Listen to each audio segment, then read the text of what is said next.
richiesta di Zaia e degli altri governatori, parametri uniformi per giudicare le regioni. Confermato l'abbassamento della soglia dell'R-Conti, congelata l'incidenza di positivi ogni 100.000 abitanti, che avrebbe posto il Veneto in zona rossa. Nel DPCM anche la misura dello stop all'asporto nei bar dopo le 18 per evitare assembramenti, gestori, inutile prendere decisioni senza ristori immediati. Protesta simbolica davanti alla prefettura di Padova, ristoratori, baristi e commercianti hanno srotolato un tappeto nero per raccontare la loro frustrazione. Morti quasi triplicati per Covid rispetto a marzo, la testimonianza di un'agenzia funebre di Mira con gli angoli della città tristemente tappezzati di epigrafi.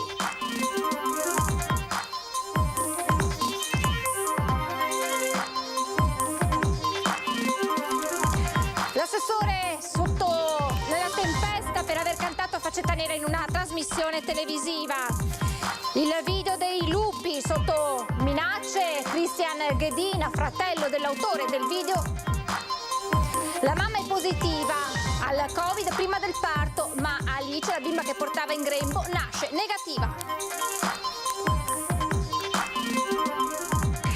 Telespettatori di Antenna 3, buonasera e ben ritrovati con l'edizione regionale dei nostri telegiornali. In primo piano dunque l'emergenza coronavirus, ma anche quelli che saranno i contenuti del prossimo DPCM che il governo sta preparando e che dovrebbe vedere la luce tra giovedì e venerdì. Ma iniziamo subito dando uno sguardo al bollettino delle ultime ore per quanto riguarda le positività nella nostra regione. Sono 997 nelle ultime ore i positivi in Veneto. Complessivamente nelle ultime 24 ore si registrano 1896 nuove positività in Veneto. Per quanto riguarda invece la situazione negli ospedali, sono 2986 le persone ricoverate negli ospedali del Veneto in area non critica, 394 invece in terapia intensiva.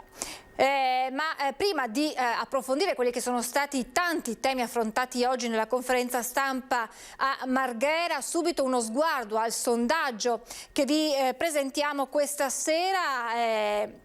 È un tema di grande attualità, anche perché ne parleremo tra pochissimo. Anche l'assessore all'istruzione Elena Dorazzan si vede bloccata i suoi profili social dopo aver cantato la canzone fascista Faccetta Nera durante una trasmissione radiofonica. Ne parleremo tra pochissimo, ma è quanto accaduto anche all'ex presidente americano Donald Trump. Allora vi chiediamo di rispondere a questo quesito. Social, giusto bloccare Trump? Se la vostra risposta è sì, il numero da comporre è lo 0422 16 691. Se invece la risposta è no, il numero è lo 0422 16 690. L'esito del quesito nel corso della trasmissione Ring questa sera in diretta alle 21:15. La chiamata, vi ricordo, è gratuita ed è sufficiente uno squillo perché la vostra risposta venga automaticamente registrata. E allora torniamo proprio a parlare dei temi affrontati oggi nella conferenza stampa, nel punto del governatore Zaia, che insieme al dottor Rigoli ha parlato anche della validazione dei test rapidi. Ci deve essere una voce univoca sulle misure. Questa è la richiesta avanzata dai presidenti di regione durante l'incontro con i ministri Boccia e Speranza per discutere dei contenuti del prossimo DPCM. Tra i temi affrontati anche quello dei parametri che dovranno essere presi in considerazione per delineare la nuova geografia di rischio del paese. Se da un lato viene confermato l'abbassamento della soglia dell'R-Conti, dall'altra sembra al momento congelata l'incidenza di positivi ogni 100.000 abitanti. L'incidenza è un fatto scientifico, ma funziona se tu decidi che tutte le regioni fanno una percentuale di tamponi sulla popolazione, su quel campione di popolazione a quel punto puoi mettere in linea le incidenze. Se i dati non sono uniformi, tu non puoi paragonare dati di una regione con un'altra. Durante il punto stampa ampio spazio è stato dedicato alla validazione da parte del Ministero della Salute dei test antigenici rapidi, una vittoria per il Veneto che da mesi chiedeva che lo strumento venisse preso in considerazione nel calcolo delle positività. Quello che noi abbiamo approcciato in Veneto come diagnostica sia assolutamente in linea con questo documento, anzi, se posso permettermi di dire, l'abbiamo un po' anticipato. È il padre dei tamponi rapidi, il coordinatore delle microbiologie del Veneto, Roberto Rigoli, a spiegare la circolare del Ministero. La differenza tra i test al momento utilizzati di prima, seconda e terza generazione, ma il Veneto sta sperimentando un nuovo strumento di ultimissima generazione che dà una risposta in appena 3 minuti, come abbiamo già anticipato ieri sera mostrandolo nel nostro telegiornale in anteprima. Visto che siamo di fronte ad un virus respiratorio che non rimane in latenza, spiega Rigoli, è fondamentale la tempistica e la frequenza con la quale si fanno i test. Io posso averlo negativo, il test sia in molecolare che antigenico, quel giorno, dopo 2 giorni mi viene positivo, anche dopo 8 ore. Guardate che la letteratura dice meglio indagini più frequenti che andare a puntare sulla sensibilità del metodo. Intanto sul fronte ricoveri il trend continua a dare segni di miglioramento, anche se la pressione permane importante. C'è una timida tendenza che abbiamo ormai da 5 giorni in calo sia su terapie intensive che in area non critica, commenta Zaia. Stamane erano 96 posti letto in rianimazione liberi, 50 ricoveri in meno al giorno in area non critica. Questa è la fotografia scattata da dottor Flor, a cui spetta replicare alle dichiarazioni rilasciate dal professor Crisanti, che in un'intervista ha parlato di una incongruenza tra il numero dei decessi e quello dei ricoverati in terapia intensiva. Ma non è che muoiono solo in rianimazione, guarda che si muore anche nei reparti di malattie infettive, delle subintensiva, nei Covid hospital, si muore a domicilio, si muore in casa di riposo.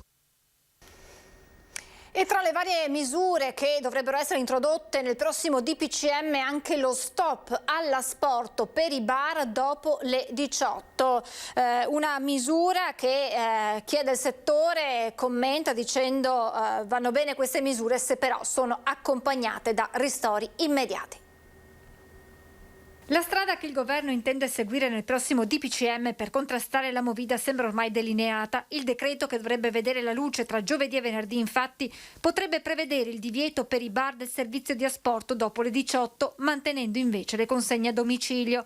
Un'ulteriore restrizione, sottolineano dal settore, che va a gravare su una situazione già difficile. Nel momento in cui si decide, già devono essere a disposizione stanziati i soldi perché queste attività possano in qualche maniera, non dico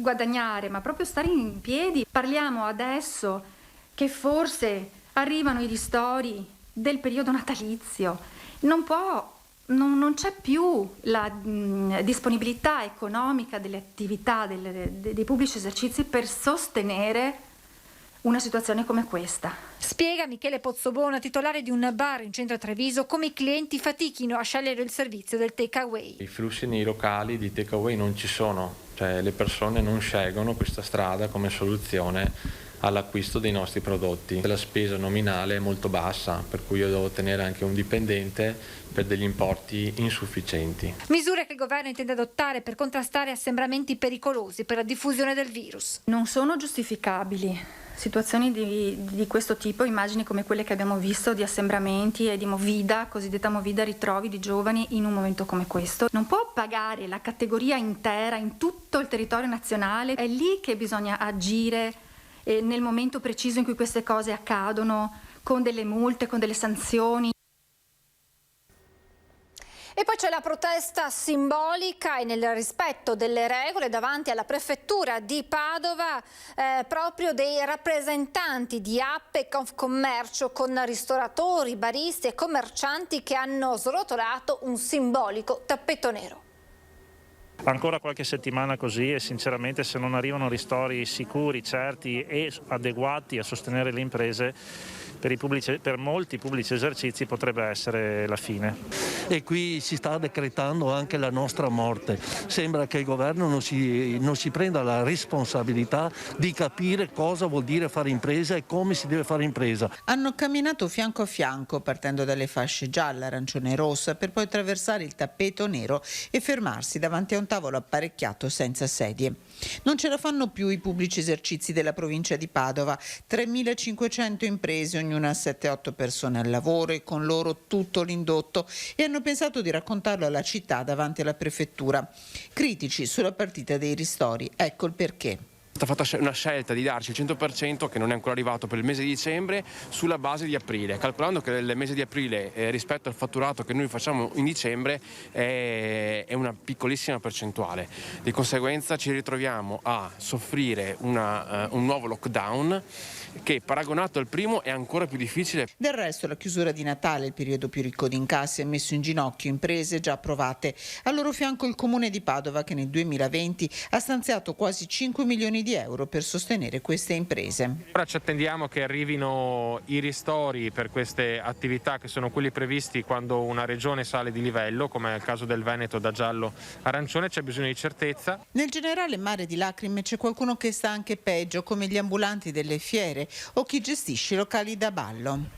Questi sono chiusi dall'inizio del contagio, da fine di febbraio, e questi non sono neanche considerati, il governo non ha mai pensato che esistesse questa categoria, di conseguenza loro non sono mai stati ristorati, non hanno mai percepito assolutamente niente. Il 23 febbraio è un anno che siamo completamente chiusi, salvo una piccola parentesi estiva di 5 o 6 settimane. Quanto pensa di poter andare avanti ancora? Ma noi ci siamo dati un limite, non glielo dico, ma ce lo siamo dati. Ce lo siamo dati e non manca molto. Ancora da capire quale sarà la zona per il Veneto dalle decisioni naturalmente del Comitato Tecnico Scientifico e dell'Istituto Superiore di Sanità. Se dovesse scattare la zona rossa, i vicentini si dicono favorevoli a questa soluzione nonostante la stanchezza per le limitazioni che riguardano soprattutto le relazioni sociali. La zona rossa dispiace averla, ma a questo punto è meglio di sì, perché secondo me avremmo dovuto essere zona arancione già da prima, non gialla. Avrebbe dovuto prendere i provvedimenti già da prima. È questione di categorie di età, secondo me. A me starebbe bene la zona rossa, per me pur di aprire le scuole, pur di dare sicurezza di lavoro, me ne starei anche un mese chiusa dentro. Ci sono già parecchie restrizioni, dopo non c'è tanta gente, soltanto a questo viale qua, insomma. Non credo, se no è meglio che stiamo carcerati in che niente. Dopo vedo che le mascherine ce l'hanno tutti quanti. Ovviamente no, non la vorrei, però se dovesse essere necessario, sì. Dà fastidio la limitazione a livello sociale. Quello sì, nel senso che è da mesi che viviamo tutti con Io personalmente ho dovuto restringere per forza di cose le mie frequentazioni sociali, quindi ho una vita molto più limitata rispetto a prima. Questo, la limitazione della libertà e anche l'impossibilità di avere una vita sociale come prima. Per me sì. Forse sì, forse no, non so. Perché forse sì e perché forse no? Giusto, perché così si rallenta il contagio. No, perché siamo in croce tutti quanti, quindi, ma comunque se ci vuole, ci vuole. Secondo lei ci vuole? Credo di sì. E secondo lei le persone stanno rispettando la zona arancione o poco? Pochino, ci sono tanti che non osservano scrupolosamente le norme. Al momento sì, secondo me sì. Ci vorrebbe tutta Italia. E a proposito di zona rossa, il presidente proprio della provincia di Padova è stato insultato dopo un post su Facebook in cui chiedeva che il Veneto diventasse proprio fascia rossa.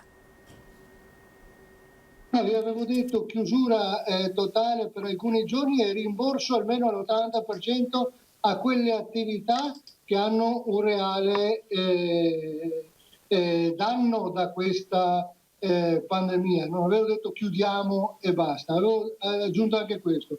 Qualcuno ha pensato bene invece di offendere, aggredire verbalmente, qualcuno anche ha fare qualche minaccia, e questo non lo accetto. Va bene il confronto, ma gli insulti e soprattutto le minacce non si possono accettare. Il presidente della provincia di Padova e sindaco di Loreggia risponde ai duri attacchi che gli sono stati fatti attraverso Facebook a causa di un suo post in cui chiedeva misure restrittive più severe, come la zona rossa, e di conseguenza ristori all'80% per le imprese che ne potrebbero essere danneggiate.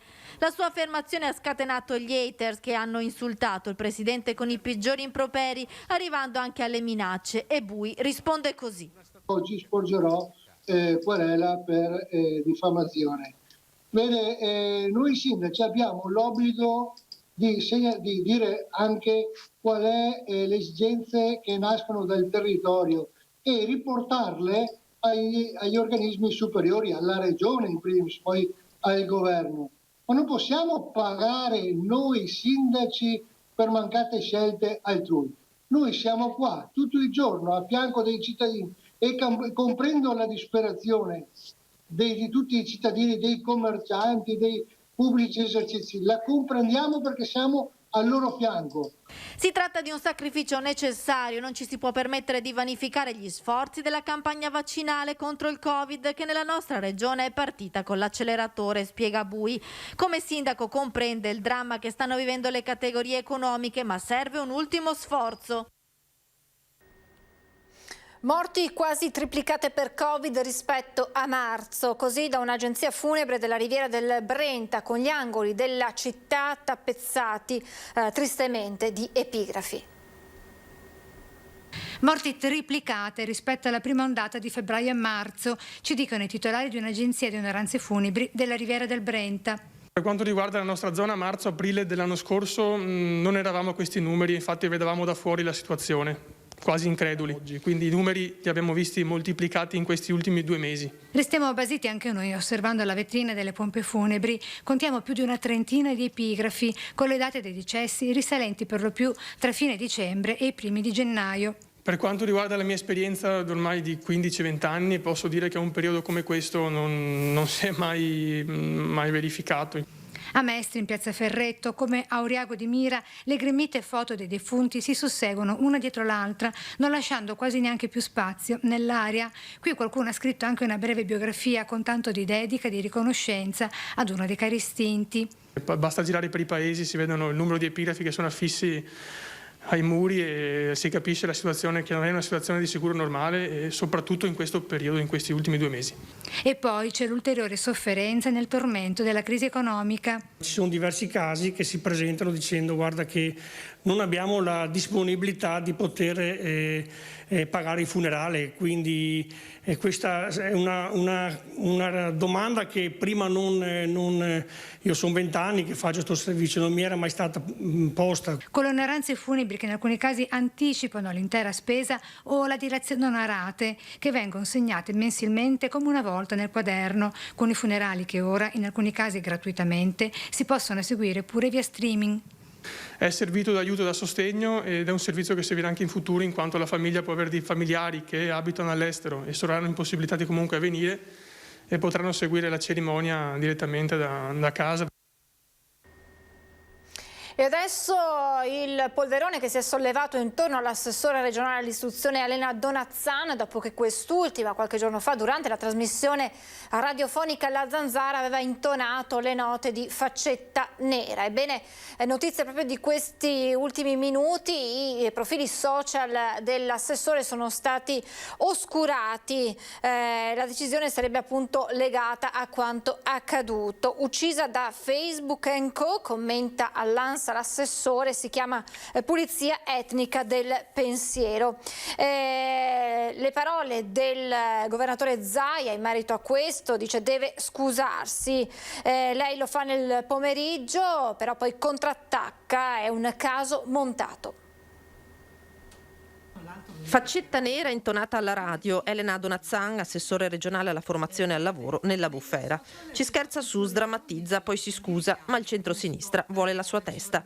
La trasmissione è La Zanzara su Radio 24, Giuseppe Cruciani gliela fa canticchiare. Volevo già iniziare con la canzone. Vai, canta subito. Canto ormai. faccetta nera, bella vicina, aspetta e spera che già l'ora si avvicina. Poi non me la ricordo tanto. Ma come bene. non te la ricordi, scusa? Cioè, una come te così, come dire, no, attaccata al ventennio, nostalgica. L'esponente di Fratelli d'Italia non si sottrae alle domande dei conduttori. Però io dico, Elena, tra faccetta nera e bella ciao tu non hai dubbi. Neanche uno, ma come ho detto, cioè nelle case uno cantava una cosa, uno cantava l'altra. Ho capito, ma tu Perché non erano esattamente uguali, però. Una è una canzone di libertà, l'altra è una canzone legata alla tirannide. Il caso monta e in conferenza stampa il presidente del Veneto Luca Zaia prende le distanze. L'assessore si deve scusare, quantomeno, visto e considerato che stiamo parlando, e conosco la sua sensibilità e quindi immagino che non so, magari ha già provveduto, lo farà. Faccetta nera riprende purtroppo un periodo storico buio della nostra storia. Conoscete le mie idee e penso che siano doverose le scuse, dopodiché prendo atto di tutte queste richieste, ne ho tutti i giorni di queste richieste. Le scuse di Donazzan arrivano nel pomeriggio, seppur soppesando le parole e contrattaccando. Sto subendo minacce e insulti, pazienza, commenta l'assessore. Non accetto però lezioni sull'approccio che l'Italia tutta dovrebbe avere sul secondo conflitto mondiale. Va assicurata la dignità e la memoria di tutti coloro che hanno sacrificato la propria vita durante la guerra civile tra il 43 e il 45, continua. Se a sinistra, tra i pochi che condividono questa necessità, qualcuno si è sentito offeso, me ne scuso. No alle strumentalizzazioni, termina, accusando proprio la sinistra di perdersi in polemiche sterili invece di occuparsi della pandemia. Ma le scuse non bastano al centro-sinistra, Movimento 5 Stelle e Ampi che chiedono le dimissioni dell'assessore regionale invocando un intervento di Zaia. Elena Donazzan, che canta Faccetta nera in radio, scatena le forze politiche avversarie. Prima i consiglieri regionali, poi la segreteria veneta del Partito Democratico chiedono le dimissioni dell'assessore di Fratelli d'Italia. Noi chiediamo le dimissioni dell'assessore alla pubblica istruzione della Regione del Veneto. È imperdonabile, non è una goliardata, non si scherza su questo. Tra l'altro a me risulta che in Italia ci sia ancora un reato che si chiama apologia di fascismo, quindi ci andrei piano. E naturalmente non può assolutamente essere messo sullo stesso livello il canto della liberazione, della libertà per tutti gli italiani, il Bella Ciao con questa come dire, canzone che è sicuramente di parte e molto di parte, scandalosamente di parte. Una pausa a Donazzan, la chiedono anche Più Europa, i parlamentari del Movimento 5 Stelle e la rete degli studenti medi, così come l'associazione Partigiani di Treviso. Lei non è nuova a queste cose, tempo fa andò a inaugurare a Valdobbiadene una lapide alla 10ª Mass e quindi mi pare una posizione irresponsabile per una signora che svolge un ruolo. Sono il presidente Zaia e la sua giunta a dover intervenire, rincara Vernier, e prendere una decisione. Non si può dissociarsi e poi far finta di nulla e di continuare come nulla fosse. Insomma, io credo che sia necessario che la giunta prenda immediatamente posizione e si vada verso le dimissioni da assessore di questa signora. Elena Donazzan dunque bloccata sui social, come è accaduto anche all'ex presidente americano Donald Trump. Su questo verte il sondaggio che vi abbiamo presentato, ve lo ricordiamo, il quesito al quale vi chiediamo di rispondere è social, giusto bloccare Trump? Se la vostra risposta è sì, il numero da comporre è lo 0422 1626 691. Se invece la risposta è no, il numero da fare è lo 0422 1626 690. La telefonata è gratuita e l'esito questa sera nel corso di Ring a partire dalle 21:15.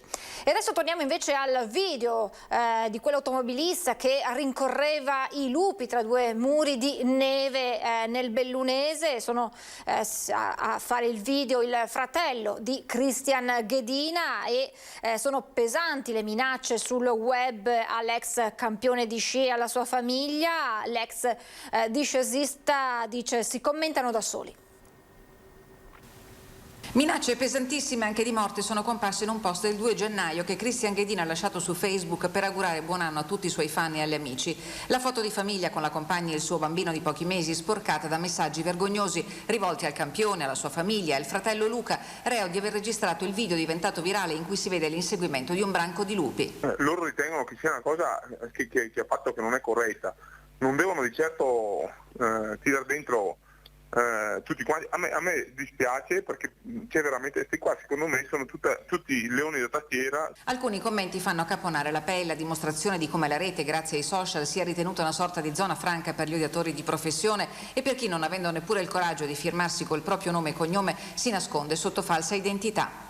Mi stanno massacrando a me, ma dico, alla fine non ha fatto niente di male, poi lui mi ha fatto anche vedere, si è documentato, ha detto, è stata un'emozione fortissima anche per lui. L'amarezza traspare nelle parole dell'ex discesista, pur se si dice molto tranquillo e sereno. Perché sono stato 3 ore col comandante dei carabinieri, così mi ha detto, guarda Luca, tu non hai fatto niente, non hai ucciso niente, non hai ucciso nessuno, anzi tutta la gente qua che ti insulta, che ti hanno gratuitamente minacciandoti a te, la famiglia e tutti quanti e scrivendo cose pesanti, tu l'importante è solo che non rispondi. Questo è il consiglio dei carabinieri ai quali Ghedina si è comunque rivolto assieme al fratello. L'ex campione ricorda un episodio analogo vissuto in seguito alla sua partecipazione a un evento assieme alle autorità e all'attacco vile subito da un'associazione animalista di Padova che si spinse con cartelli minatori fin sotto la sua abitazione. Anche stavolta non meritano risposte, dice Ghedina, che ci saluta con un detto ampezzano. La merda delle vacche, più la remeni, più la giri e più la puzzano. Questo qua è il modo migliore per dire sì, se io continuo a controbattere o cosa non è mai finita. E adesso una storia di speranza che arriva da Albignasego. Finalmente sono diventata negativa. È il secondo tampone negativo, quindi ufficialmente sono negativa. Adesso Francesca, Riccardo e la piccola Alice possono tirare un sospiro di sollievo, abbracciarsi e baciarsi. Per questa bellissima famigliola di Albignasego il 2021 è iniziato in modo davvero insolito. Il 4 gennaio è nata la loro primogenita, una bambina, figlia del lockdown. Francesca però il 31 dicembre, sottoponendosi al tampone obbligatorio in vista del parto, ha scoperto di essere positiva al Covid. L'idea un po' di avere il papà in sala parto che mi supportava, eccetera. E da un momento all'altro, da un giorno all'altro in realtà, dover rivoluzionare quelle che erano un po' le mie aspettative, non è stato molto facile, anche perché soprattutto c'era la paura che magari potesse essere positiva anche la bambina. Uno shock, il marito Riccardo, risultato negativo, è stato costretto in quei giorni all'isolamento e non ha potuto nemmeno accompagnare la moglie in ospedale a Padova. Quindi abbiamo dovuto chiamare la Croce Verde, che si sono bardati proprio come si vede in televisione, no? Con tutte quelle integrali, la mascherina, la visiera, eccetera, e sono venuti a prendermi in ambulanza. Nonostante fosse isolata nella sua stanza, la neomamma non si è mai sentita sola durante i suoi giorni in ospedale. Ogni turno venivano almeno una volta o le ostetriche o le infermiere del nido o i medici a trovarmi, e poi stavamo tanto in contatto a cellulare, quindi per qualsiasi cosa loro mi chiamavano, io le chiamavo, non mi sono proprio sentita abbandonata nemmeno un secondo, anche se ero in realtà completamente isolata. Alice è nata il 4 gennaio, bellissima, sana, soprattutto negativa al Covid. Il papà l'ha potuta abbracciare 4 giorni più tardi e in pochi minuti, visto che mamma Francesca doveva rimanere isolata, a parte allattare, ha imparato a fare tutto. Avrei preferito se ci fosse stato un libretto di istruzioni, ma a quanto pare non c'era. No, Francesca che dovevo stare chiusa nella camera e magari io che ero in difficoltà, impacciato anche nei movimenti, nel tenere la bambina, le robe, lei allora dall'altra stanza mi spiegava come dovevo fare. Allora io avevo l'auricolare, no? Mi spiegava, no, devi fare così, insomma. È stata una roba abbastanza, in termini logistici, abbastanza complicata. Adesso Alice dorme beata come un piccolo koala sul petto del suo papà, con la sua mamma vicina, ignara di tutto. Un giorno le racconteranno di questi giorni così strani, di cui lei però fortunatamente ricorderà solo gli abbracci. L'assessore regionale Elena Donazzani, il dottor Roberto Rigoli e poi Alberto Villanova della Lega, Federico Capraro dell'Ascom Treviso, Giacomo Possamai del PD, Walter De Cassan di Federalberghi Belluno e Alberto Gottardo, conduttore della Zanzara, gli ospiti di questa sera di Ring. È tutto, vi lascio le previsioni del tempo, grazie per essere stati con noi, buona serata.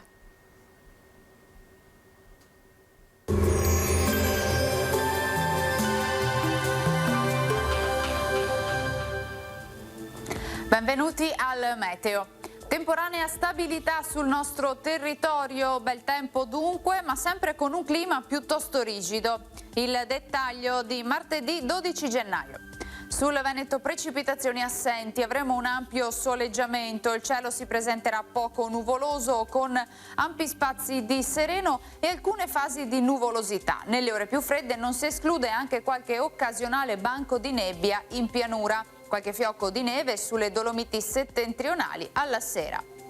Clima molto freddo, come detto, con temperature minime sotto lo zero ovunque, valori massimi compresi invece tra i 2 e i 4 gradi all'incirca.